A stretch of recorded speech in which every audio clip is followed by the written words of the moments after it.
Bom dia, sejam todos muito bem-vindos ao webinar da Associação Brasileira de Metalurgia, Materiais e Mineração, hoje com o tema Tendências Tecnológicas e Volumes para Veículos Comerciais.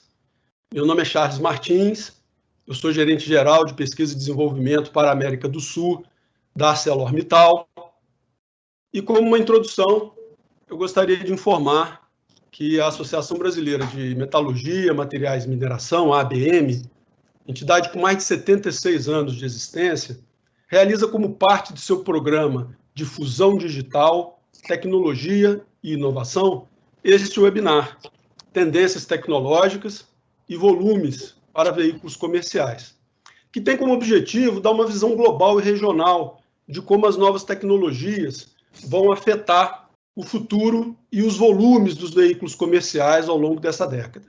No decorrer das apresentações, os participantes podem enviar suas perguntas pelo chat, que ao final teremos 30 minutos dedicados para debate. As perguntas podem ser feitas em inglês ou português. Ao final do evento, será enviada uma pesquisa de satisfação, que é muito importante que todos respondam, porque ela vai servir para aperfeiçoarmos os nossos produtos e serviços. Tá? A gravação desse webinar vai ficar disponível na ABM TV, basta se inscrever no nosso canal para ter acesso.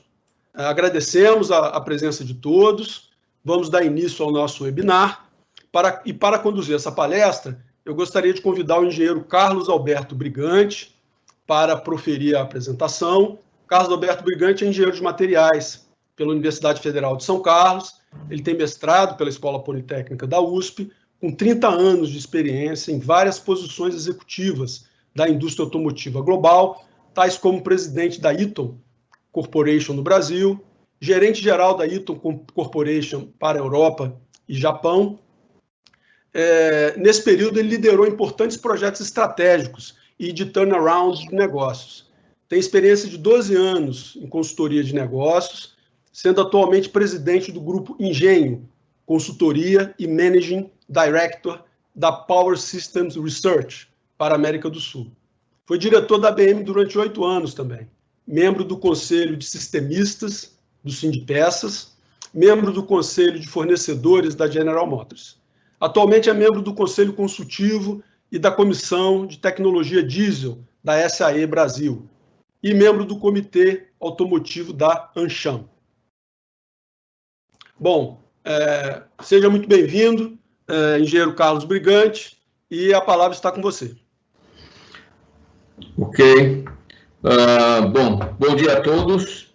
Muito obrigado por atender a esse webinar. Queria agradecer também ao Charles pela introdução e também pela mediação e ajuda na preparação, e em especial a ABM pela oportunidade, na pessoa do Léo, e pela Ana na organização. Eu vou dar início, então, a apresentação. Bom, a apresentação de hoje, nós vamos falar sobre veículos comerciais, do ponto de vista de tecnologia de veículos comerciais, e em seguida dar uma visão de volume global de veículos comerciais, com foco no final do Brasil. Como conteúdo dessa apresentação, nós vamos falar um pouco quem nós somos, a Power System, de tendências de tecnologia, focado principalmente em emissões e efeitos de GHG, que é efeito de gases de estufa, a situação no Brasil, um sumário e conclusões sobre tecnologia. A seguir, nós vamos falar sobre volumes globais de produção, a produção por região atual e previsões, um cenário para o primeiro trimestre no Brasil, quais são os principais indicadores e drivers para essas projeções, e quais são as previsões de volumes de produção e vendas para o Brasil, e no final também faremos um sumário e conclusões sobre volumes. Sobre a Power System, falando um pouco da Power System, nós iniciamos como uma empresa de banco de dados de motores a combustão há mais de 40 anos. Nossa sede é em Eagan, em Minnesota, e nós temos também um escritório nos Estados Unidos, em Detroit. Nossa filial europeia fica em Bruxelas. E também temos escritórios na Rússia, Índia, China, Japão. E nós iniciamos esse escritório da América do Sul, aqui em Campinas, em 2012. Ao longo da história, nós fomos evoluindo de uma empresa de banco de dados e motores, incluindo nos bancos de dados também os veículos e equipamentos que usam os motores, fazendo, então, bancos de dados, tanto de motores como dos equipamentos e veículos que usam os motores, e aí adicionando componentes, então, se tornando uma empresa global de banco de dados de tudo que usa motor a combustão, e agora também o que usa elétrico ou híbrido, ok? Nós também, nossos produtos, nós cobrimos 13 segmentos, como está visto aqui, veículos médios e pesados, que nós vamos falar hoje, máquinas agrícolas, máquinas de construção, todos esses 13 segmentos que estão colocados aí. E nossos produtos e serviços são principalmente banco de dados, estudos proprietários, ou pesquisas, né? E pesquisas podem ser customizadas ou sindicalizadas. No próximo slide, nós vamos começar a falar de tecnologia. Para falar de tecnologia, uma tecnologia, para que ela tenha sucesso, é preciso um alinhamento, que nós chamamos um alinhamento de estrelas, né? E os principais fatores que têm que ser alinhados são a legislação, através que o maior driver, né, através do qual a tecnologia se torna obrigatória. Ter uma tecnologia comprovada, por testes cientificamente. Ter uma infraestrutura instalada ou a ser instalada para comportar essa nova tecnologia. Acompanhar as tendências globais, porque nós não podemos ter tecnologias onde nós que vivemos como um nicho. Tem que ter uma amplitude global. Normalmente, as tecnologias para serem implantadas precisam de um incentivo inicial para ganho de escala até se tornar competitiva e por final, custo operacional ou custo total. Ou seja, as tecnologias de alto custo ou não competitivas só sobrevivem em nichos, elas não conseguem ter escala. Em veículos comerciais, então nós vamos falar em veículos comerciais nessa webinar, que são os produtos médios e pesados. Então nós estamos falando de caminhões e ônibus acima de 6 toneladas, nós não vamos falar de produtos leves, de automóveis, picapes, porque esse é um segmento já bastante explorado, tem muita informação, e esse segmento de veículos comerciais médios e pesados é um segmento que vai mudar muito ao longo dessa década, e principalmente na área de materiais, para atender a legislação, interessa muito principalmente a indústria de aço e a indústria de materiais em geral. As principais tecnologias associadas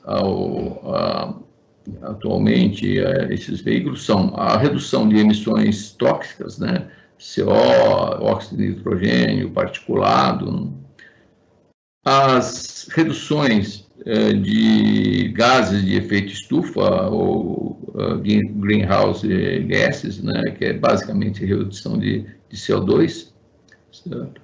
Ou eficiência energética também, CO2 por quilômetro. As legislações nas regiões metropolitanas quanto à qualidade do ar,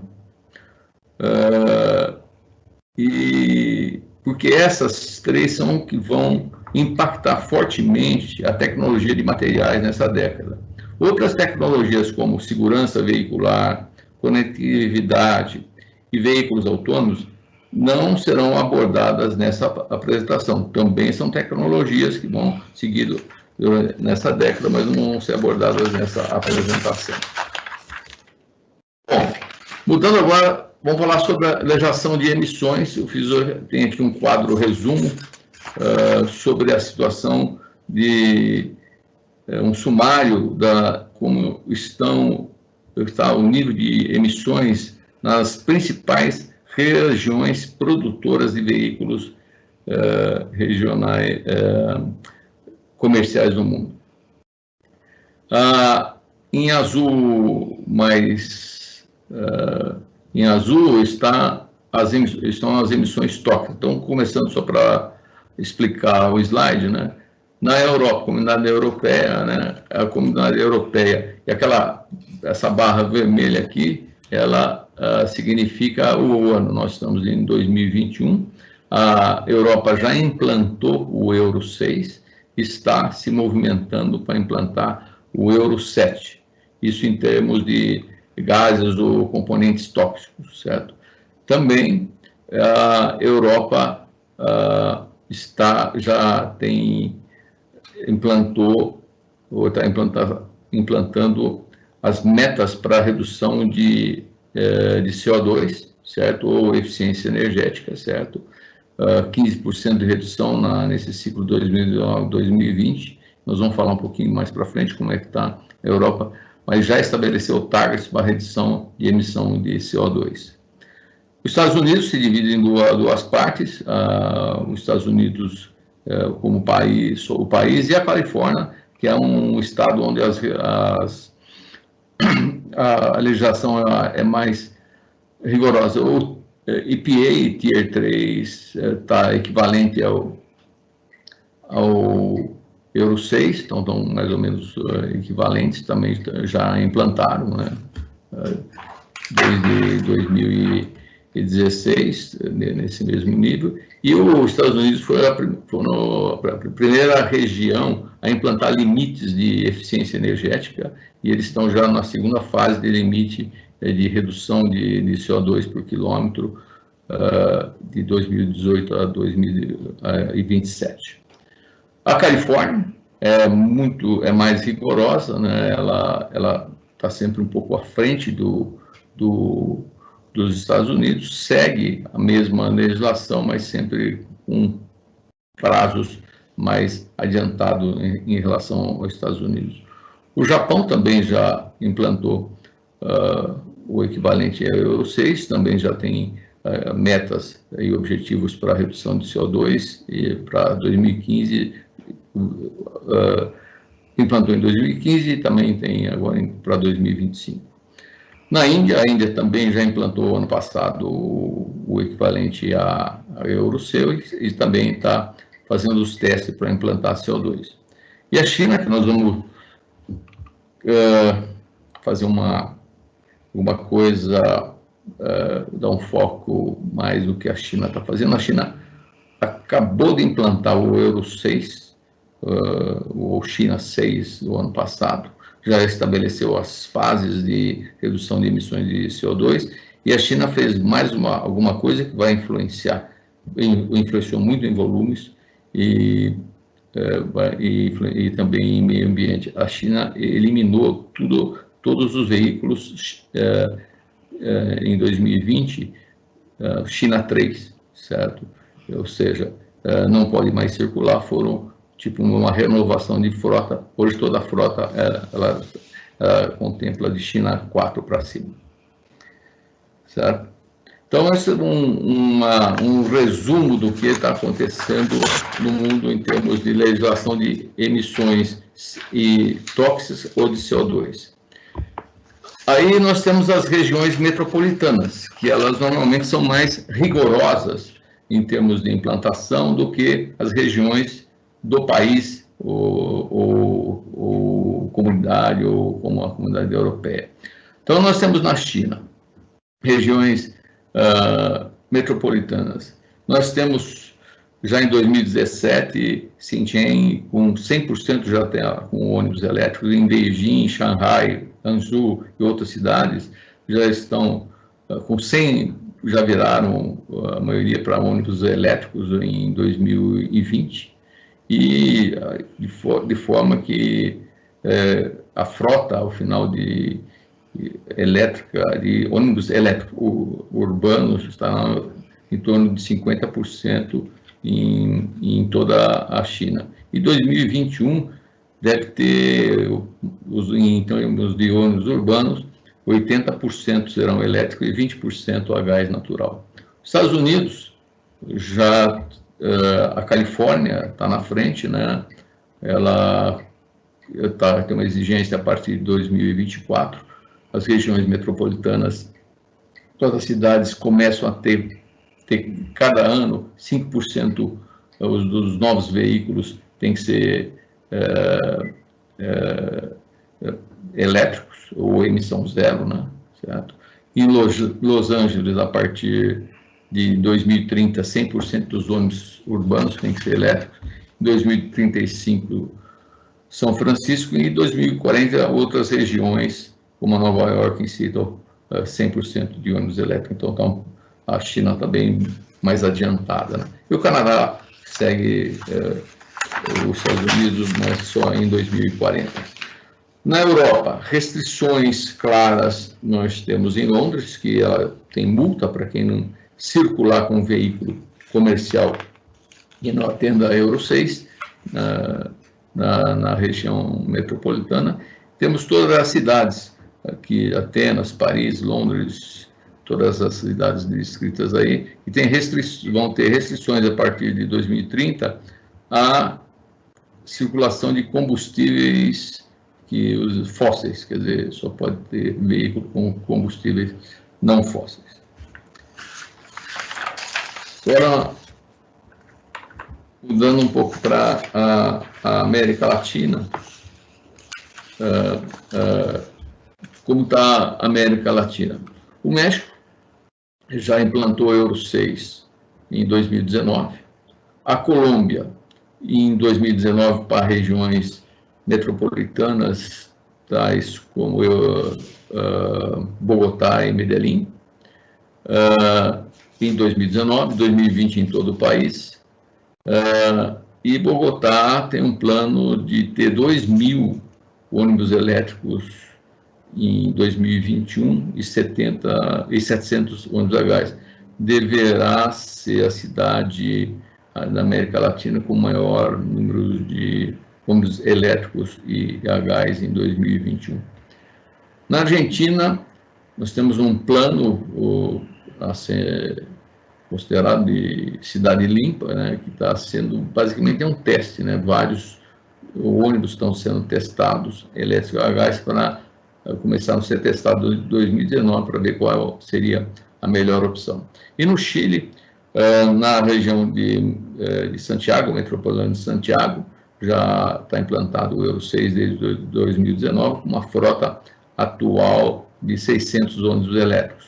Em 2025, essa meta é ter 25% da frota elétrica, em 2030, 100% a frota deve ser elétrica, dependendo muito de como é o retorno econômico dessa opção, baseado nessa frota atual de 600.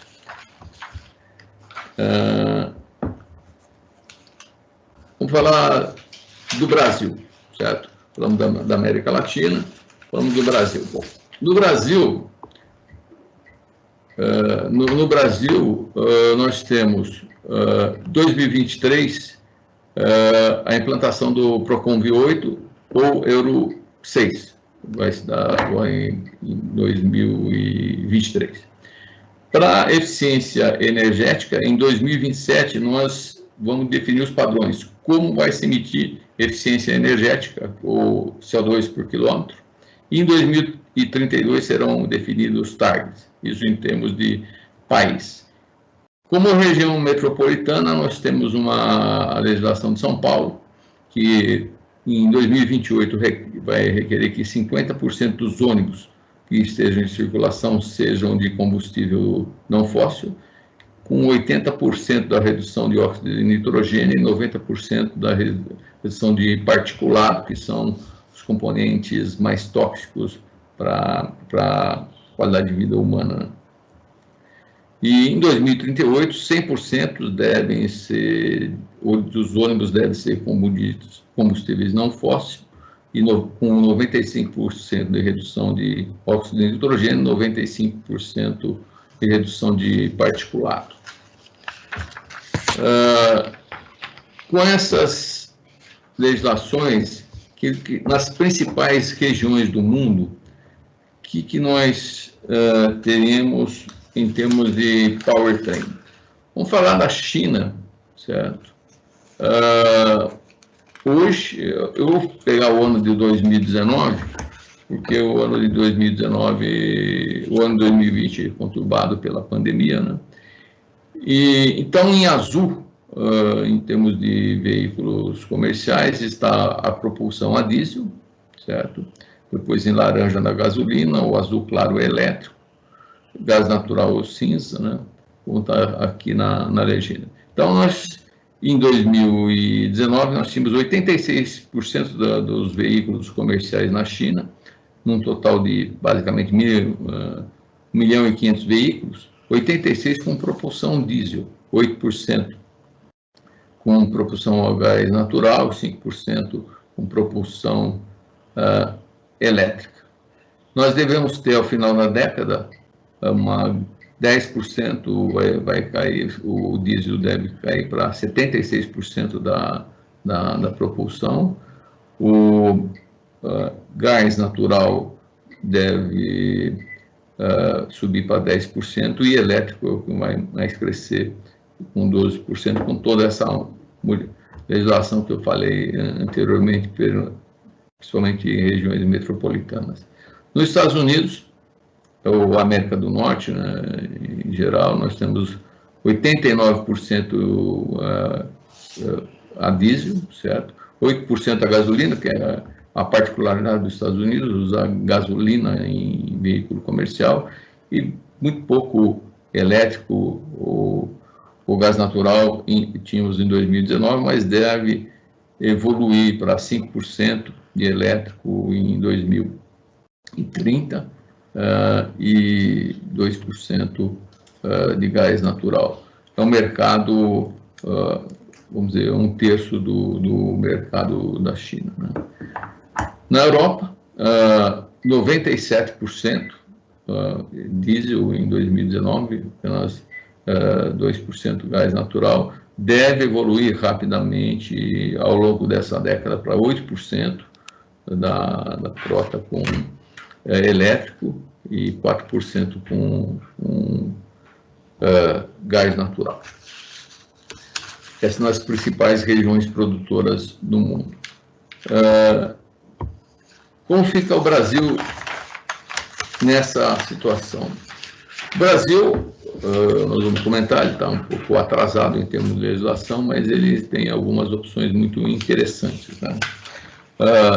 Em termos de combustíveis alternativos, nós temos o biodiesel, né, que é um éster derivado de soja. É um produto que hoje é misturado ao diesel fóssil numa proporção de 13%, que é o B13, e vai ser 15% em 2023 com a introdução do P8. É um combustível um pouco complicado para o motor diesel, certo? O pessoal do biodiesel não gosta muito que eu diga isso, mas ele, à medida que aumenta a proporção, ele aumenta a emissão de NOx, de óxido de nitrogênio. Então, outros tratamentos têm que ser feitos no motor, o que torna a solução um pouco mais complicada. Só para vocês terem uma ideia, o teor de biodiesel no México é 0. Então, torna a solução Euro 6 no México mais fácil do que no Brasil. Certo? Aí nós temos o HVO, que é uma hidrogenação de óleos vegetais, certo? Essa mistura HVO, ela pode ser em qualquer porcentagem, ela funciona como um diesel perfeito, um diesel sem grandes contaminações, ou praticamente sem contaminação. Ele é muito menos poluente que o diesel fóssil em termos de particulado e óxido de nitrogênio, que ele está iniciando agora, falta escala de produção e competitividade, aquelas coisas que eu falei que você precisa ter um incentivo para desenvolver. O gás natural, ele é menos poluente para atingir as mesmas níveis de poluição, ele precisa de menos tratamento, menos poluente que o diesel, né? O Brasil está se tornando um grande produtor de gás. Eu vou só passar para esses slides, só para vocês darem uma olhada que o Brasil ele deve ser o quarto produtor mundial de óleo e gás ao final dessa década. Certo? Então, o gás, principalmente vindo do pré-sal, o Brasil vai quase que triplicar a produção de gás. Voltando, então, o Brasil está se tornando um grande produtor, o estado de São Paulo já está interligando todo o que vem do litoral, do pré-sal, com biogás produzido no estado, e tem uma rede, né, criando uma rede de distribuição de gás, certo? Na lei do gás, o gás hoje está no Brasil, só para ter uma ideia, né, é medido em milhões de BTU, unidade de gás. Ele custa no Brasil 14 dólares por milhão de BTU. Nos Estados Unidos custa 3, certo? E o preço objetivo numa lei do gás, com toda essa regulamentação ou desregulamentação, deve chegar a 7 e vai ser muito atrativo. E também o gás é uma fonte muito interessante para a produção de hidrogênio, para a célula de combustível, que a gente vai falar mais para frente. O etanol, ele não é um produto eficiente no ciclo Otto para veículos comerciais, certo? O ciclo diesel é muito mais eficiente, certo? Mas ela tem uma produção crescente no Brasil. Se a gente olhar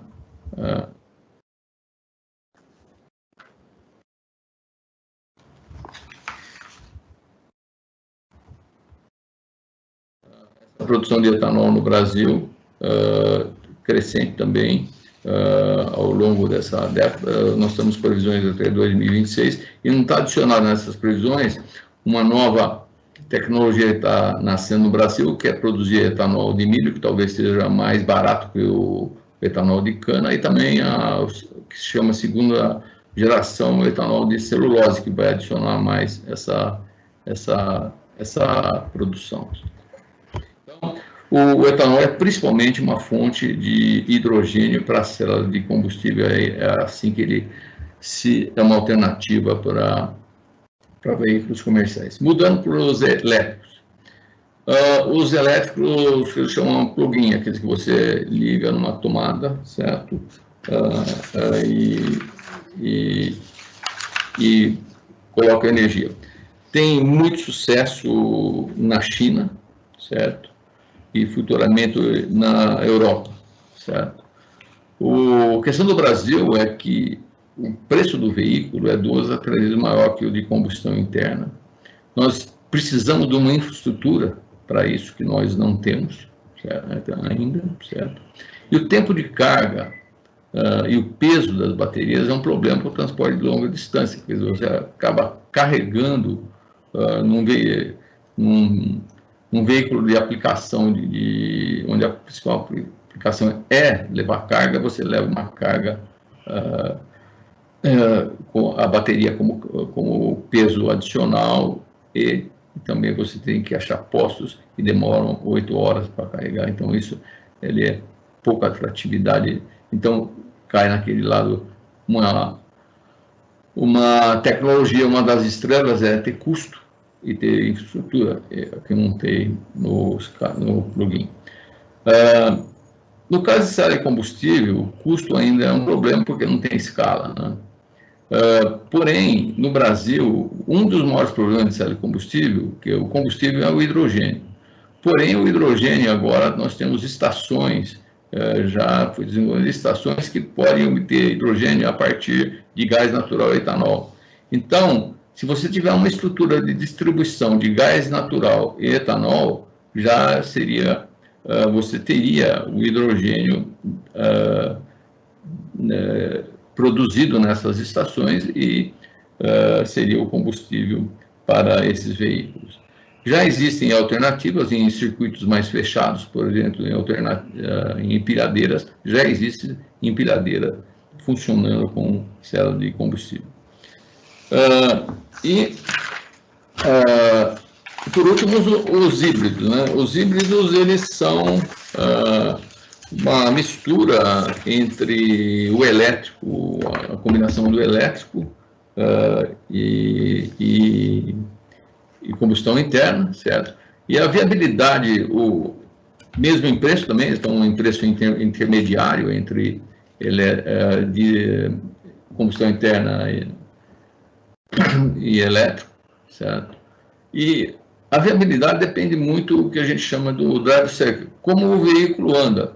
Por exemplo, um ônibus que para e anda, tem várias paradas, ele tem muito mais, pela regeneração, usando freio para regeneração de carga, ele tem muito mais viabilidade econômica do que um veículo que anda em estrada, que faz poucas paradas, né? Então, isso depende muito do drive cycle para a gente saber se o híbrido ele é vantajoso ou não. Quando a gente fala em híbrido, por exemplo, para caminhões, carretas, né, também a gente tem que considerar, por exemplo, uma outra visão de híbrido, que é o cavalo mecânico, o caminhão, a unidade de propulsão, ser um veículo a combustão, certo? E a carreta ter um eixo elétrico. Isso já foi apresentado, está sendo desenvolvido, está sendo disponibilizado no Brasil. Quer dizer, o eixo elétrico funciona mais ou menos, da carreta, funciona mais ou menos como o KER na Fórmula 1, né? Quando a carreta está descendo, ela carrega a bateria, quando está subindo, ela ajuda com a tração das rodas da carreta. Então, isso dá uma economia de combustível. Então, isso é uma combinação de híbrido que dá muita redução de combustível. Bom, então, fazendo agora um sumário como tecnologia, né? E o seguinte, né? O diesel ainda, nessa década, né, vai ainda continuar a ser a principal tecnologia de produção para veículos comerciais, principalmente pelo transporte de longa distância, que nós vamos ver em volumes mais para frente, que é a maioria das aplicações dos veículos comerciais. Então, ainda a gente não prevê que tenha uma substituição do diesel para transporte de longa distância. Ele ainda será o combustível de maior aplicação. O HVO, ele tem todas as condições de ser a melhor alternativa do diesel verde, desde que ele consiga competir economicamente. O Brasil é um grande candidato a ser um grande produtor de diesel verde e de HVO. Isso estou falando a longa distância. Nas regiões metropolitanas, o diesel tende a ser rapidamente substituído pela propulsão elétrica ou gás natural, ou uma combinação gás natural-biogás, dependendo das condições geopolíticas de cada região. Quer dizer, se a região é mais rica em gás, talvez o gás seja a opção. E, no caso, é um caso muito emblemático da China. A China está impulsionando o crescimento dos ônibus elétricos, a utilização no mundo, através da escala, tem muita escala de produção, e dominou toda a cadeia e tecnologia de produção, como também no país está pronta toda a infraestrutura de plug-in, principalmente nas cidades, para ônibus elétricos. Então, ele já tem estrutura, ele já tem escala e domina a cadeia inteira. Então, a geopolítica do país levou a isso, certo? Que não é o nosso caso, que nós temos outras alternativas, né? Então, é preciso considerar a geopolítica de cada região. Então, considerando a atual e futura matriz energética do país, o gás natural é uma excelente alternativa para a região metropolitana, até que tecnologia como elétricos ou célula de combustível se tornem viáveis, né? A célula de combustível está sendo desenvolvida rapidamente e provavelmente no futuro, ao longo dessa década, no final da década, seria uma ótima solução do Brasil pela geração de hidrogênio a partir do etanol e gás natural que nós temos em abundância. Essas novas tecnologias, principalmente essas que requerem eficiência energética, criam um novo mundo para os materiais, né? Aço de alta resistência para reduzir peso. O peso é fundamental já em veículo comercial e para a eficiência energética será cada vez mais. Uso de alumínio, fibras de carbono para atender a eficiência energética, né? E novos materiais para baterias, e que as baterias têm que reduzir seu custo, aumentar seu tempo de carga, ou reduzir o seu tempo para carga, e quando você mexe com hidrogênio também é preciso novos materiais para suportar as pressões, seja do hidrogênio líquido, seja do hidrogênio gasoso. E por último, a gente tem que considerar que o efeito Covid vai acelerar todas essas mudanças. O mundo experimentou aí um mundo mais limpo, certo? E agora vai pressionar que essas mudanças sejam aceleradas. Bom, encerrando então tecnologia, eu vou mudar agora para volumes, certo? Falar uma global e Brasil, falar de produção e vendas, real e previsões. Bom, cenário global para veículos comerciais. Só para ter uma ideia, o PIB de 2020, PIB global, caiu 3,5%, da China aumentou 2,3%. O PIB global deve crescer 5,5%, como recuperação em 2021, da China 8,1%. Essa alta demanda da China agora está provocando uma dificuldade geral na cadeia de suprimentos com a falta de commodities. Então, além de crescer e liderar mais o mercado, a China cria problemas, porque tudo no final passa pela China, né? A China também criou, como eu falei anteriormente, uma demanda adicional ao introduzir o China 6, faz aí bem em 2020, né, que é equivalente ao 6, e impedir a circulação de veículos abaixo do China 4. Então, isso atuou como uma renovação de frota e jogou mais 500 mil veículos novos na China, quer dizer, 5 vezes a produção do Brasil, né, de 2020. Né? Também, como cenário, a vacinação deve suportar uma recuperação na economia, e a China também iniciou antes o ciclo de recuperação. E, dessa forma, em termos de veículos comerciais, para equilibrar tudo, a recuperação mesmo, voltado ao ano 2019, depende de cada região, mas será a partir de 2022. O segmento de ônibus, por razões de distanciamento, foi o mais afetado pela crise do Covid, e o pesado, por transportar mercadorias necessário para a logística, foi o menos afetado. Então, dando uma ideia da produção global, em 2019 se produziram um mercado de 4 milhões, mais ou menos 4 milhões de veículos. Em 2019 se produziram 3,7 milhões de veículos e na China 1,5 milhão de veículos, certo? Então a China é responsável por 41% do mercado, Estados Unidos ou América do Norte 18% e Europa 13%, são os 3 grandes produtores do mundo.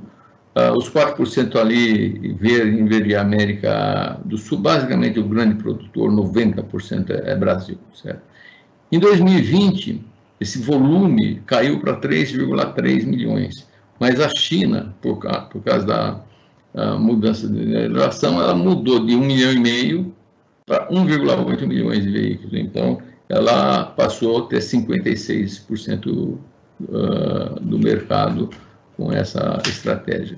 Para o próximo ano, nós vamos ter uma recuperação do mercado, o mercado ainda cai um pouco de veículos comerciais, a China cai também porque fez uma redução, já fez a implantação do Euro 6, né?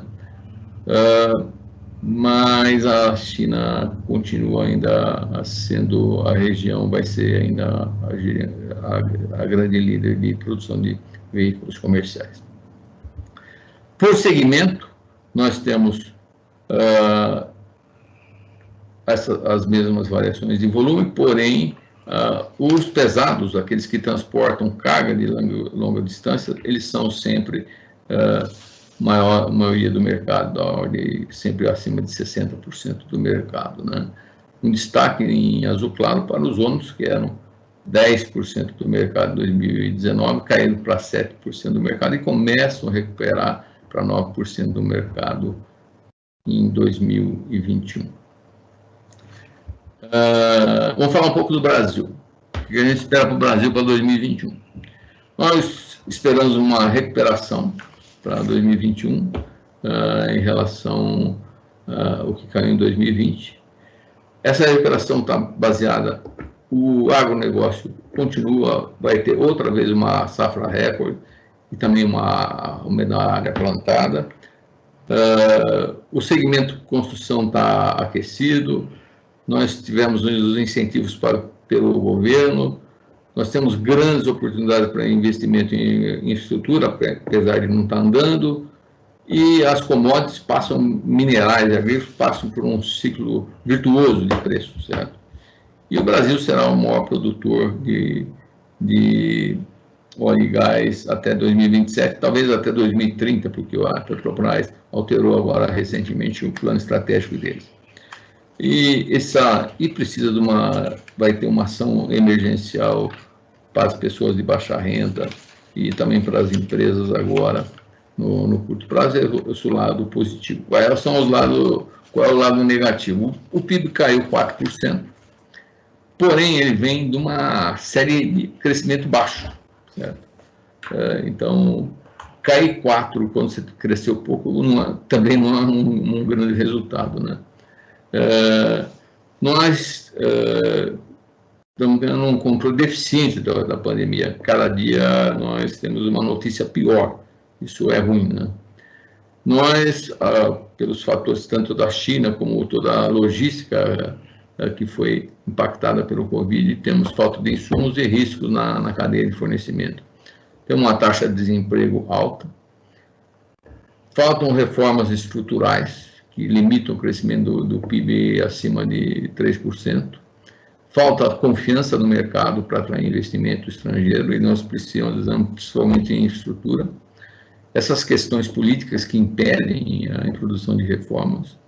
Nós vamos ter um grande déficit, aumentando o déficit após o Covid, então vamos ter que cuidar dele. A moeda está excessivamente desvalorizada, certo? O que traz inflação, certo? E o que traz inflação traz aumento da taxa de juros, que o cupom deve estar reunido hoje, aumentando a taxa de juros, né? E o petróleo, aumentando o preço, essa combinação de petróleo com preço aumentando e moeda desvalorizada, está aumentando o preço dos combustíveis, trazendo inflação. E também a baixa demanda de petróleo, quer dizer, o petróleo subiu porque reduziu a demanda, mas também você acaba não produzindo mais resinas, né? Tantas resinas, acaba faltando resinas para os plásticos, né? Então, esses são os lados negativos. Quais os principais indicadores que nós estamos considerando para essas previsões que nós vamos fazer, né? Que o PIB vai crescer da ordem de 3,3% em 2021 e da ordem de 2,5% se não forem feitas reformas estruturais aí a partir de 2022, certo? O IGPM, ele deve, acho que talvez o IPCA seria mais interessante, ele deve fechar 2021 perto de 4%, a inflação deve crescer, né? Certo? Vai fechar em 4% em 2020, níveis de inflação mais alto, que vão levar a taxas de Selic mais altas do que nós estamos vendo, certo? Falando agora do que impulsiona os caminhões, uma primeira atividade que puxa caminhão pesado, a atividade agrícola, produtividade agrícola. Então, o Brasil, nós estamos vendo bem todo ano aumentando a sua área plantada, certo? E a sua quantidade de produção agrícola. Então, nós, no período até 2020, nós crescemos a área plantada numa média de 3%, 3,2%, e a safra em torno de 7%, quer dizer, isso é a produtividade. E deve continuar no ciclo até o final da década, crescendo 7% ao ano a área plantada e 12% ao ano a safra. Então, é o grande propulsor aí, que também puxa muito a área de pesado. Certo?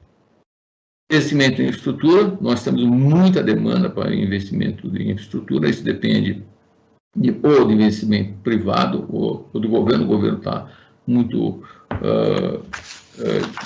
difícil, o governo, então nós precisamos ser um país de confiança para trazer investimento para a infraestrutura, o que aumentaria aquele PIB que a gente colocou como previsão, certo? Nós vamos falar um pouco de máquinas, porque está ligado ao mercado de veículos comerciais, e em termos de cobertura, porque nós vamos falar de um número bem maior de máquinas do que cobre a Anfávia. Então, a Anfávia, ela cobre basicamente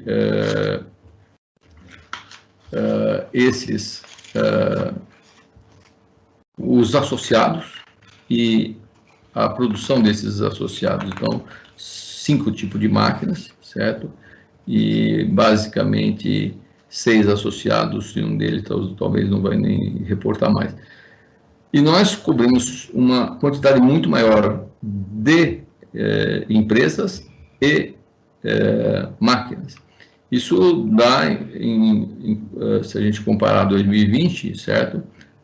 Quando a Anfávia fala em produção, fala em 47 mil máquinas, certo? Nós falamos em 88 mil. Por isso que eu estou fazendo essa comparação para depois fazer uma ligação com o mercado de caminhões. O que acontece? O mercado de máquinas, ele vai indo muito bem, certo? Nós tivemos um ciclo virtuoso, uma taxa de juros do Finame ou qualquer programa de máquinas muito baixo em 2013, e nós produzimos 123 mil máquinas, sendo 91 mil agrícola e 32 mil máquinas de construção. E temos, ao final do ciclo de 2025, as máquinas devem chegar a 128 mil, quer dizer, um segmento de máquinas vai ser maior do que ele já foi no seu recorde de 2013. Certo? Agora, falando das produções, vendas e produções de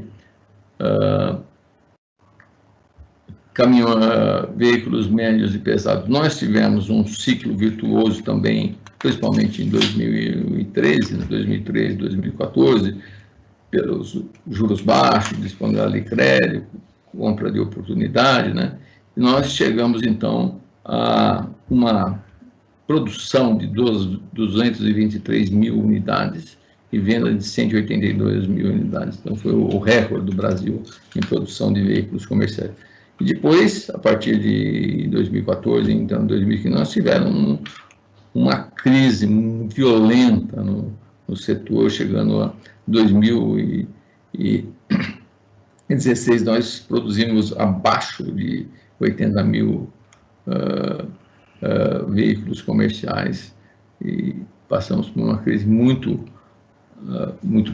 grande, né? O período 2015, 2016, começamos a recuperar em 2018 com mais exportação.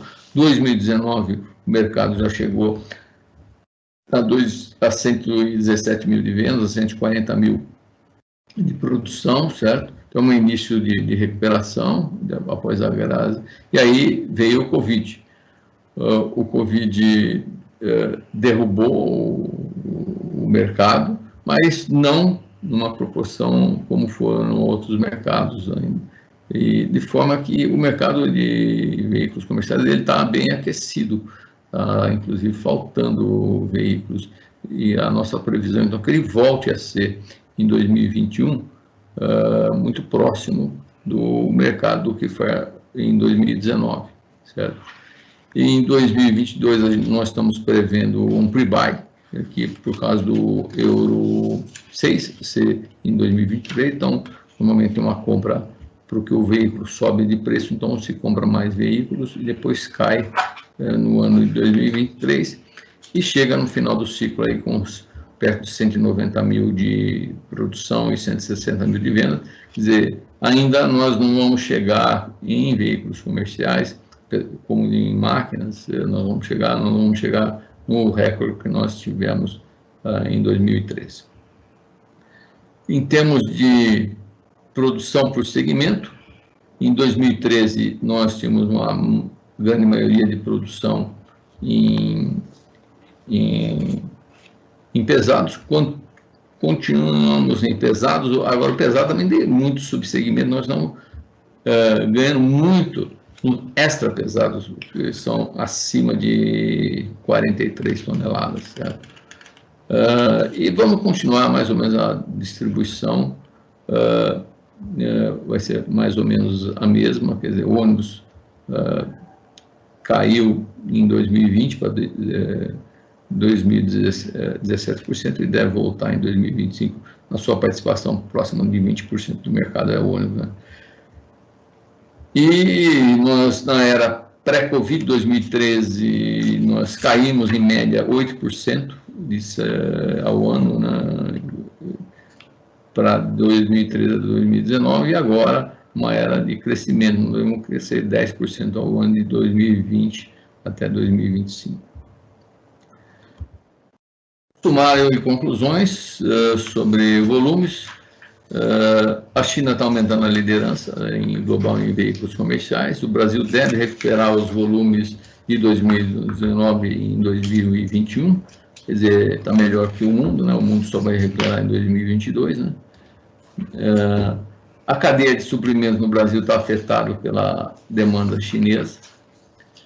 Nós acreditamos que o Procome vai ser introduzido em 2023.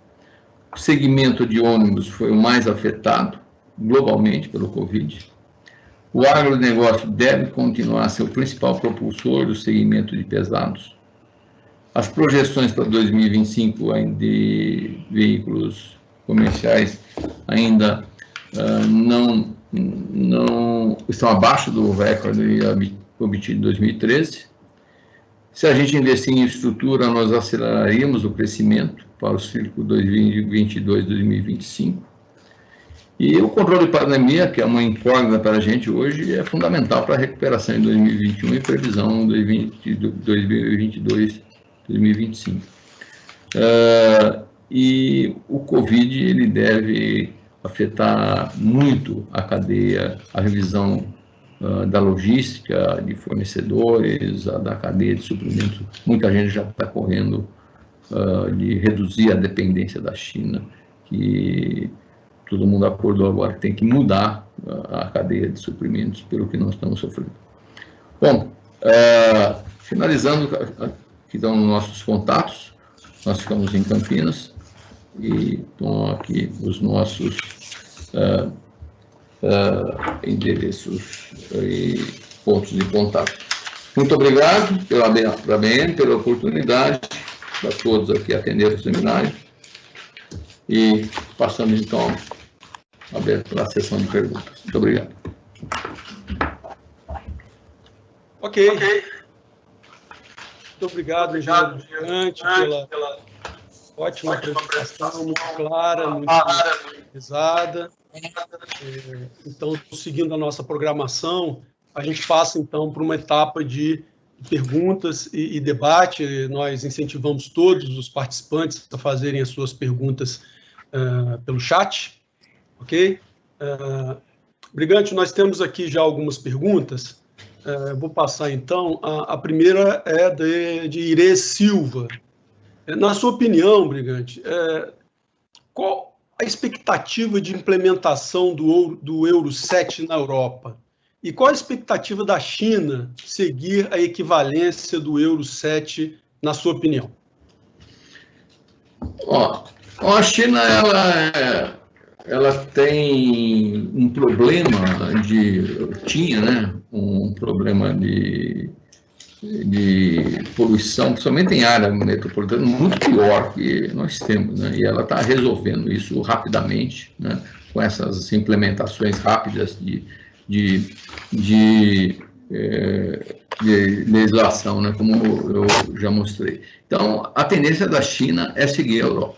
E a Euro 7 na Europa, ela já está sendo considerado, ela deve ter, mais uma vez, uma redução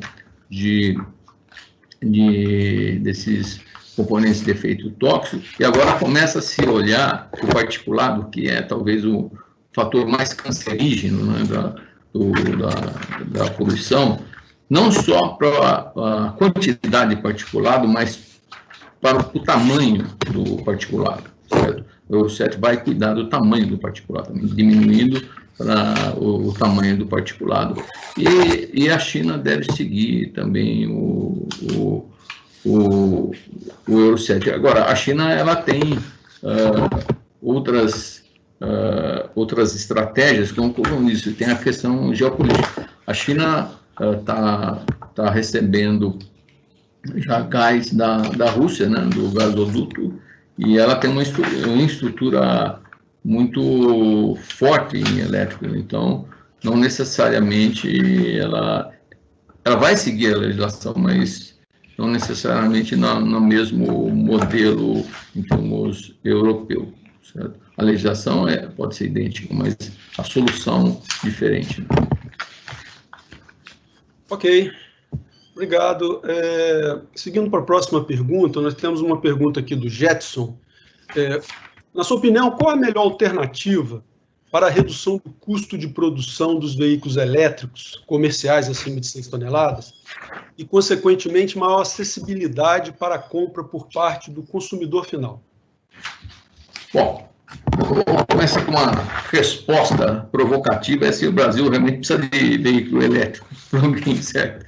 O Brasil tem muitas alternativas, né? Então, vamos lá. Região metropolitana é uma coisa, certo? Onde a poluição ocorre, né? Então, pelas nossas condições geopolíticas, talvez a gente pudesse fazer uma transição para o gás e depois para elétrico. Mas falando especificamente de elétrico, certo? Eu só ia completar que, para veículos que são a maioria os pesados, a questão são veículos de estrada, certo? Então eles não entram na cidade para poluir a cidade. Então é uma outra concepção de veículo, né? Mas para todo mundo está trabalhando no seguinte: é abaixar o preço de bateria. Abaixar o preço e o tempo de carga de bateria. E isso tem muita pesquisa levando a isso, e principalmente na Europa, onde está crescendo muito, agora falando em veículos leves, a Europa tem uma situação bem diferente da nossa, porque a Europa tem uma grande frota de carros, sabe, isso que nós não temos, né? Então, ela precisa resolver o problema de poluição, tanto poluição de diesel, quanto o problema da dependência do petróleo, certo? Então, é uma situação, como eu digo, a situação geopolítica, ela vai estar na frente com o elétrico, e ela está realmente investindo muito na redução do custo de bateria. Tem muitas pesquisas nesse sentido. Tem agora até uma das empresas aqui mantenedoras da ABM, a CBM, lançando uma bateria com nióbio. É uma grande oportunidade para diminuir o tempo de carga e redução do custo da bateria. Tem um produto nacional, né? Já que a China dominou a cadeia inteira de bateria, né? Talvez a gente tenha uma oportunidade aí.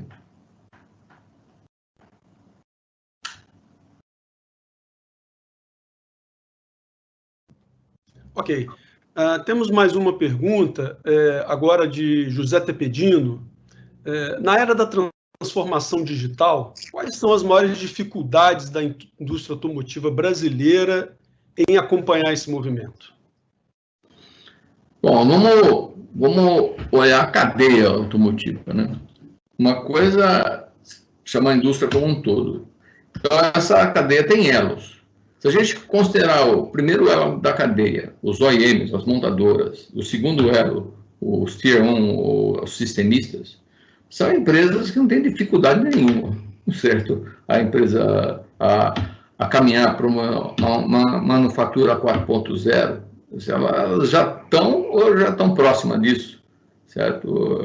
Só questão de infraestrutura, eventualmente no país, 5G, para que elas aprimorem isso. Agora, se você vai descendo nos elos da cadeia, Tier 2, 3, 4, aí que nós temos os maiores problemas, que são empresas médias e pequenas, a indústria de transformação, eles já estão mais atrasados e terão mais dificuldades e precisam de um auxílio para realmente atingir esse estágio. Então, nós temos produtividade, qualidade, tecnologia é um problema nesses dois, nos elos da cadeia, que ligam os fornecedores de matéria-prima, por exemplo, as cearias, as grandes siderúrgicas, também acho que não tem problema para chegar lá. Então, são comparáveis às grandes aciarias do mundo. Então, nas duas pontas da cadeia, eu acho que nós não temos problema. O problema está no meio. Ok, um comentário realmente interessante, né, para essa avaliação estratégica aí para o país. Brigante, nós temos outra pergunta aqui, um pouco ligada a esse tema, do Marden Souza, que é a seguinte: comparado à Europa e Estados Unidos, quanto o Brasil está atrasado em relação à eletrificação veicular em veículos comerciais acima de 6 toneladas, especificamente nesse mercado? Vou puxar um slide aqui para tentar me ajudar a responder aqui.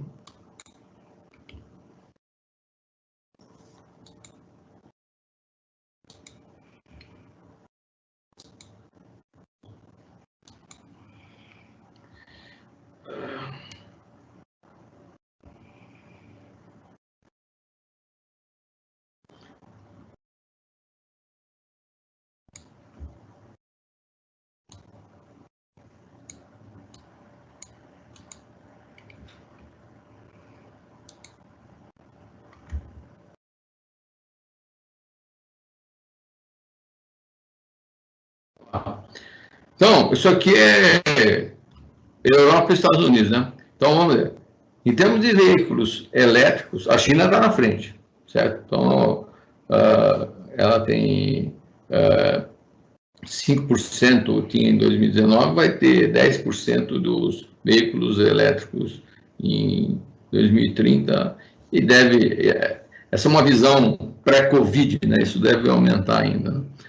E os Estados Unidos, em termos de veículos elétricos, tinha 2, vai para 5, e a Europa tinha muito pouco, em 2019 vai para 8. O Brasil, se a gente colocar numa escala aqui, tem muito pouco. Nós estamos falando de, vamos colocar 150 mil unidades, numa frota, vamos dizer, de 2 milhões e 200 mil veículos. Se nós tivermos 500 elétricos, é muito pouco, certo? Porque,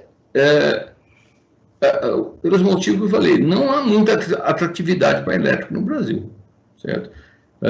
Não há legislação exigindo a redução de CO2, e também não há atratividade do veículo elétrico, ele é caro. Então, esse é um mercado que olha muito, calcula custo na terceira casa depois da vírgula, certo?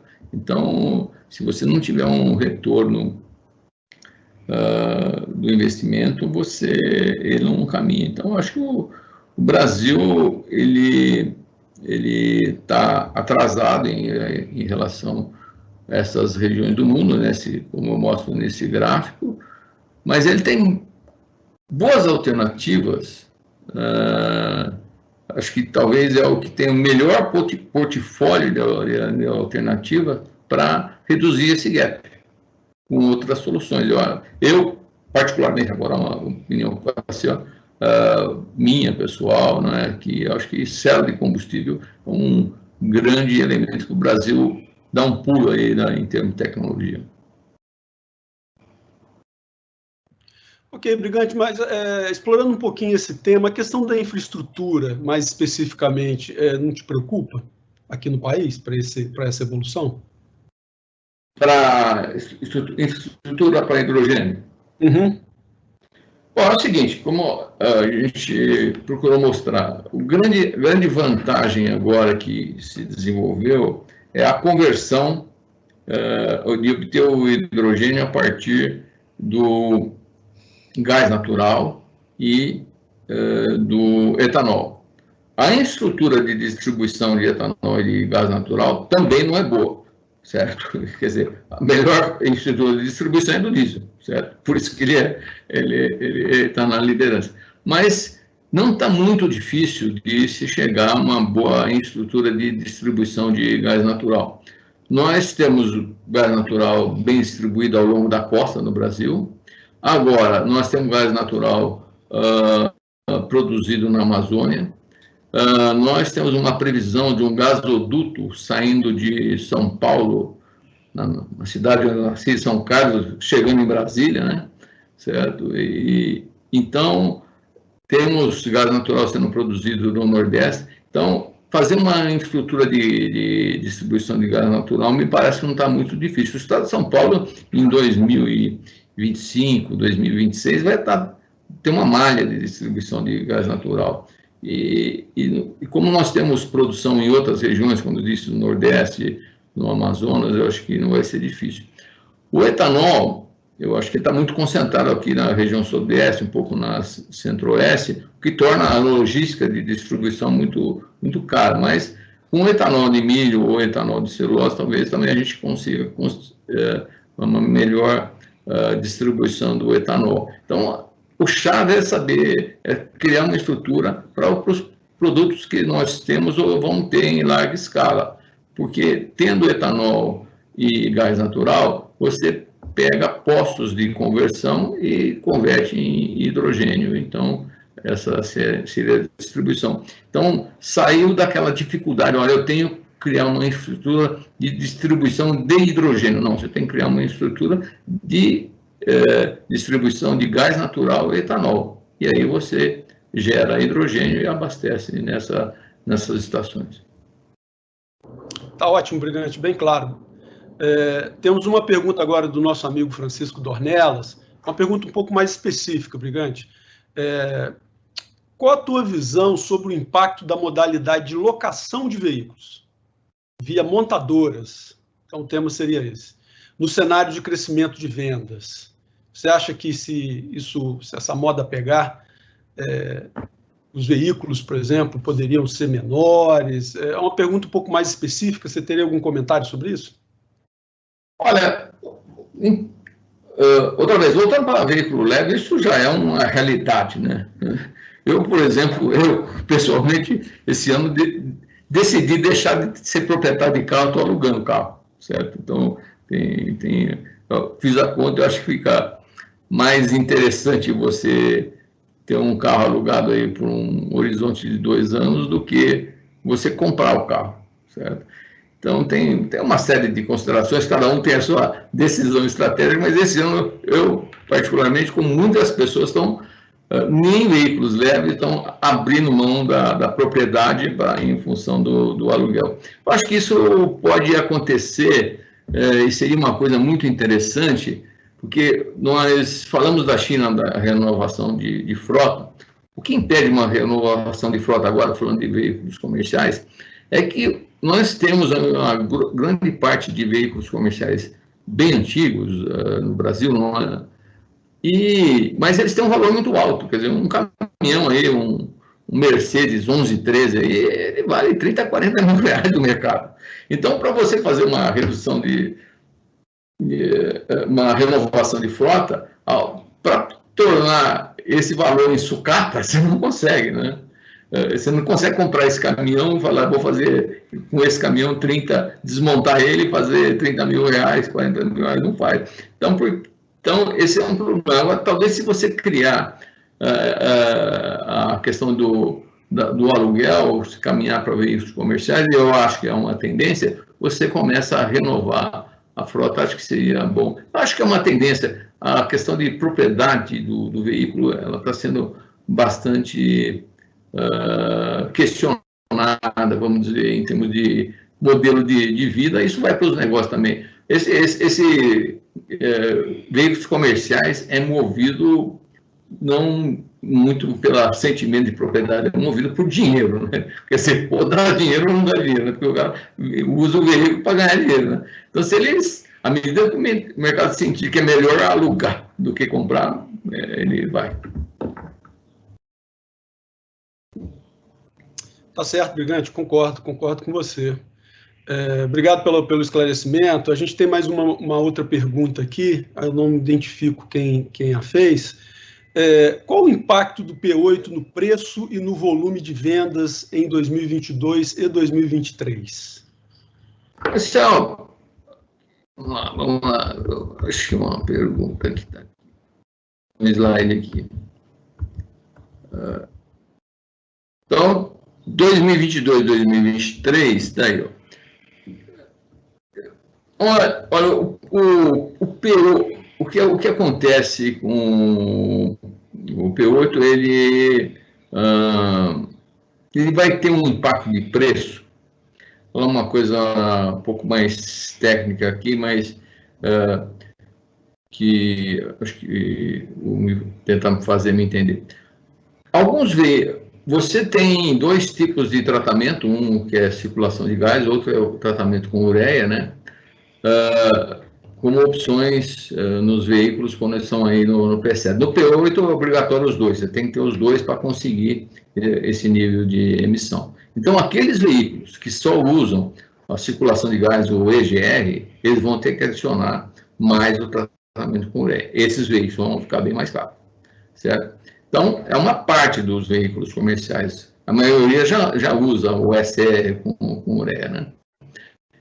Então, vai ter um impacto no preço, porque também tem outros tratamentos que têm que ser feitos, porque há uma redução de particulado, uma redução de CO, há uma redução de óxido de nitrogênio, então os gases que saem dos escapamentos vão estar... não há um grande pulo do Euro 5 para o Euro 6, mas há investimento. Então, eu acredito que vai chegar próximo de 5%, máximo 10% no valor do veículo, que vai dar um pre-buy, é o que nós estamos prevendo, né?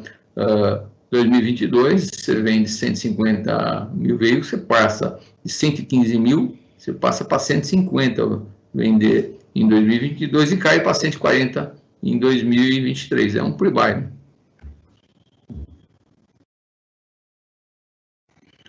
Mas não vai ser tão forte como nós tivemos em 2012, porque em 2012 nós pulamos duas fases, nós pulamos do Euro 3 para o Euro 5. Né? Ok. A próxima pergunta é de Rafael Lara. As montadoras estão dispostas a fazer a troca do motor a combustão por energias alternativas? Qual é a visão dos dirigentes das empresas? Você tem algum comentário mais específico sobre isso? Eu acho que as empresas elas reagem de acordo com o mercado, quer dizer,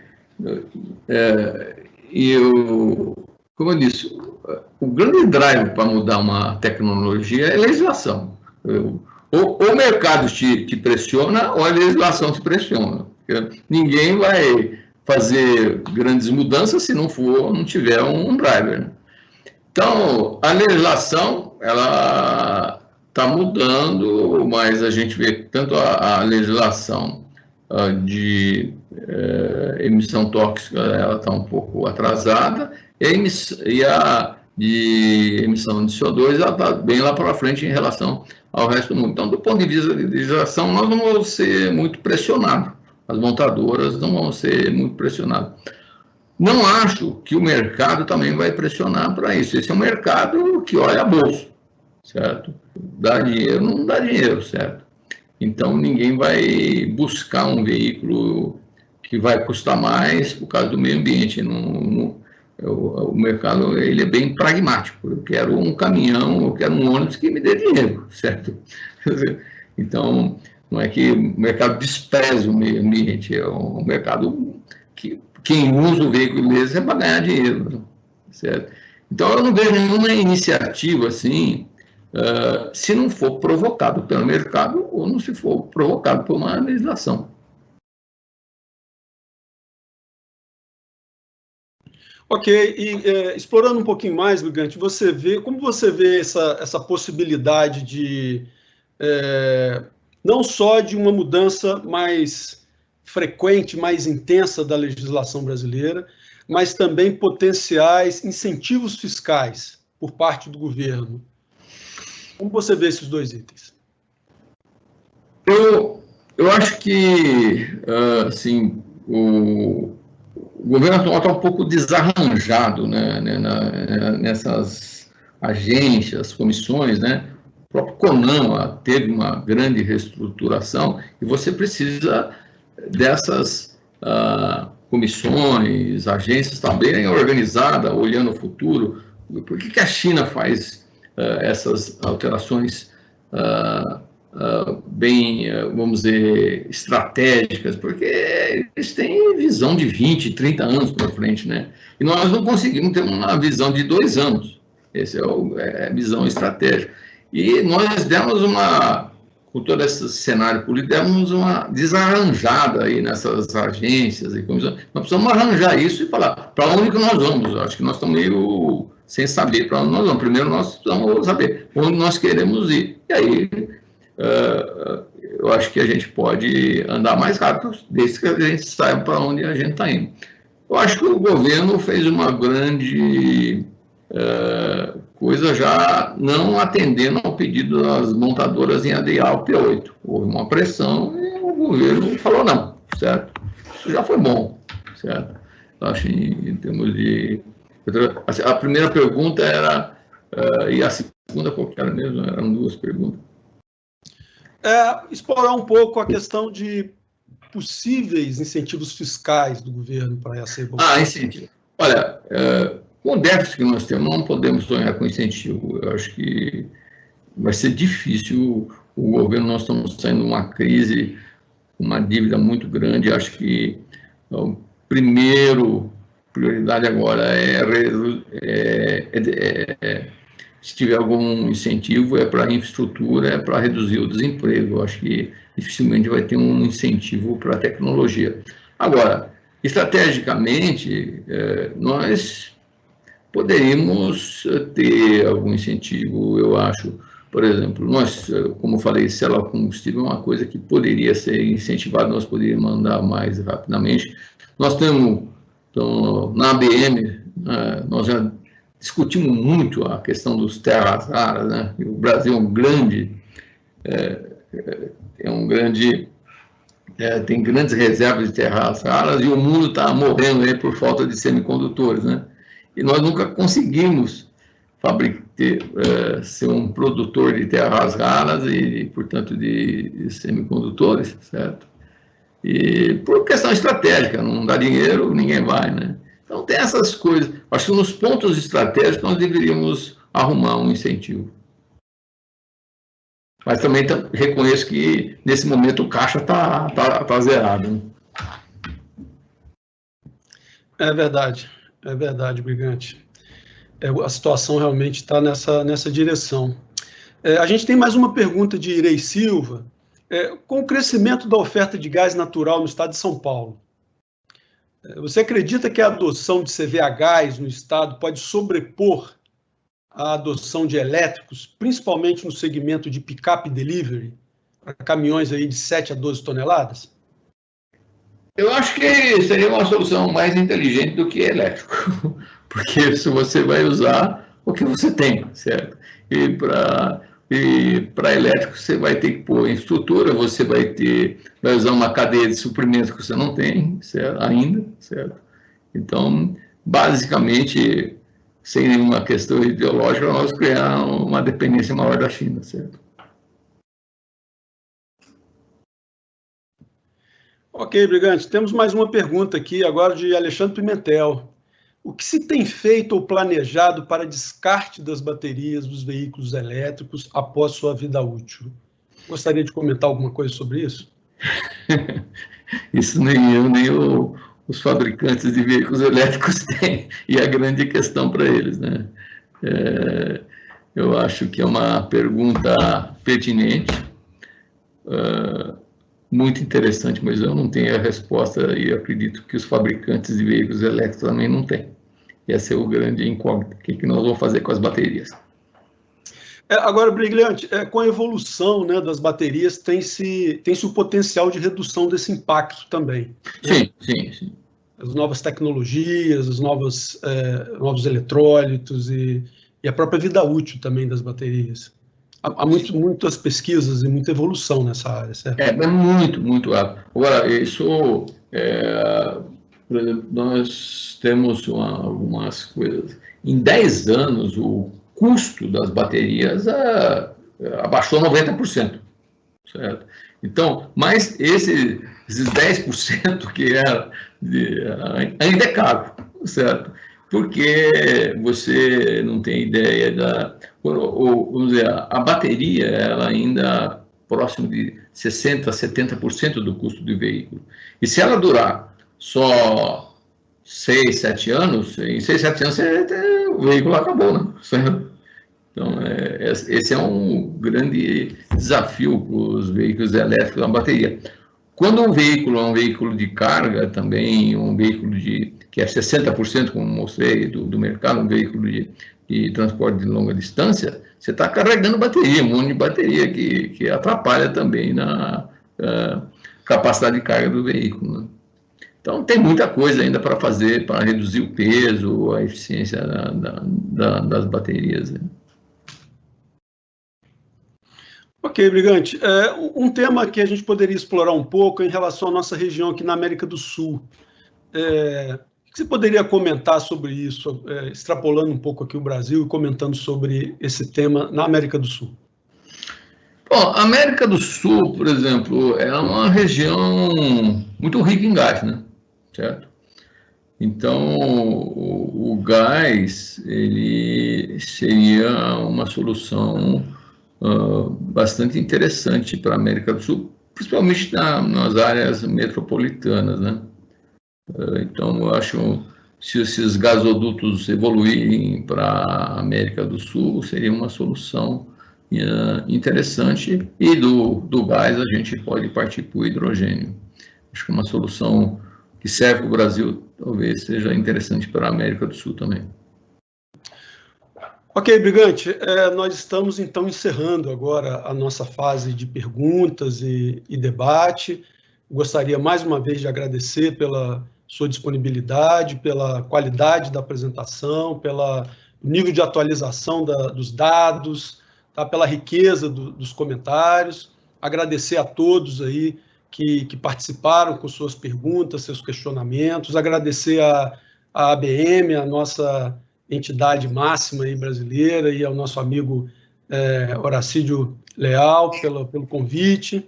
E eu passo a palavra, então, para o nosso presidente para fazer o encerramento. Prazer em falar com você, Leal. Obrigado pelo convite. Uma honra ter vocês dois conosco, né? Porque o Brigante já participou da vida da BM alguns anos atrás, que nos trouxe muito conhecimento da área que ele domina aí, que é essa parte da indústria automobilística, né? E o Charles, que é nesse período que nós estamos divulgando o evento aqui, eu tive informação de alunos que o meu professor vai estar aí no webinar. E teve um professor que falou, vai ter meu aluno que vai estar aí no webinar. Quer dizer, então é uma figura bastante conhecida aqui do nosso pedaço. O Brigante, realmente acho que tem alguns pontos aqui que eu consegui absorver. Eu tive um problema de conexão aí, mas o que eu consegui pegar aqui, claro, a China está sempre na vanguarda, né? E a gente está aí correndo atrás, né? Eu assisti um vídeo ontem ou anteontem mostrando a evolução da quantidade de ferrovias na China em relação ao mundo. Quer dizer, a França, alguns anos atrás, a França tinha maior volume de ferrovias, aí a China foi crescendo, a França já foi lá para trás em quantidade. Agora você imagina o Brasil. Aí a gente volta, com essa deficiência de transporte, você volta, obviamente, para transporte rodoviário. Na hora que você chega no transporte rodoviário, a gente bate de frente com combustível e baterias. Aí a gente tem essa difusão de conhecimento que você trouxe para a gente aqui. Um ponto que me deixou bastante... agora, você voltou a citar numa das respostas aqui, foi sobre legislação. Eu acho que passa muito por legislação, né? A gente tem que ter uma legislação para mostrar um norte para a gente. Acho que hoje nós estamos sem norte. Quer dizer, para onde que nós vamos? Vai ser baterias, né?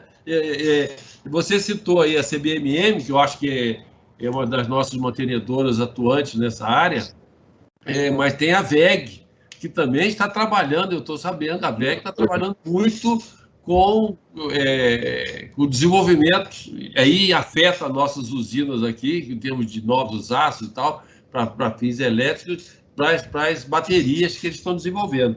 E aí você voltou a falar de terras raras, que nós já falamos muito de terras raras, e o assunto está voltando, né? O assunto está voltando.